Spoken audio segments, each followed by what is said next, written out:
checking out the Rila Mountains. Yeah.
embellie dans le monde depuis 3 ans. Les ventes ont plus que doublé. Pourquoi est-ce que ces voitures attirent de plus en plus en ce moment? Parce que nouvelle clientèle, plus jeune, et donc des produits plus adaptés à elle, plus modernes. Certains quadricycles ont boosté le processus avec des succès records en France, en Italie, en Espagne, au Portugal et en Belgique. Autre argument à la faveur des VSP, elles sont jugées beaucoup moins dangereuses que les deux roues. Ça rassure les parents qui ont du coup plus d'aisance à passer à l'acte d'achat. Les voiturettes conduisibles avant 18 ans ont donc commencé à avoir un look de SUV, de sportive, avec un moteur thermique 100% électrique. C'est vrai que les quadricycles restent un moyen de transport beaucoup plus onéreux à l'achat que le scooter, mais les préjugés qui ont longtemps été associés aux conducteurs de ce type de véhicule tendent à s'estomper puisqu'ils rentrent désormais dans la catégorie tendance des objets de mobilité. En France, c'est d'ailleurs une aubaine pour les nombreux constructeurs qui y sont installés, avec des prix de vente en neuf qui peuvent parfois atteindre ceux d'une véritable automobile.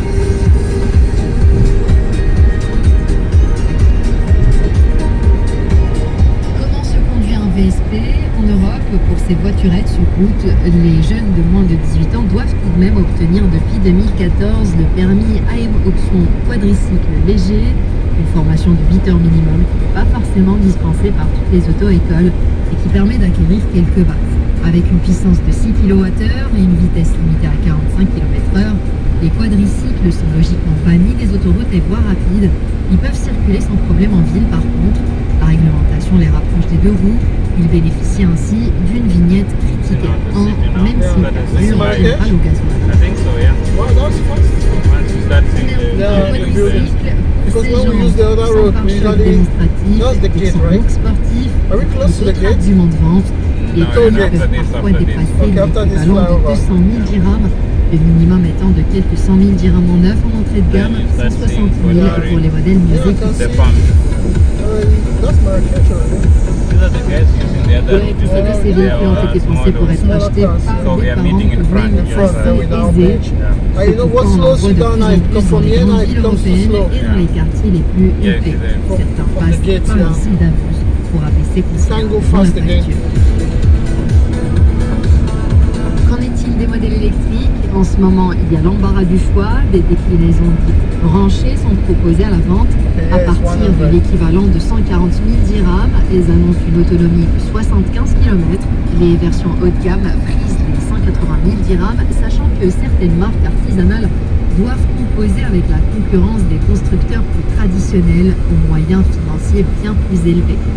Certains modèles sont fabriqués au Maroc, proposés à la vente pour près de 70 000 dirhams ou en location à partir de 200 dirhams par mois. 9 000 exemplaires ont été écoulés la première année, même si quelques soucis de délai de livraison à rallonge sont venus entacher le tableau. Bref, L'engouement est là, reste maintenant à ce qui se confirme sur la durée. C'est tout pour votre magazine automobile.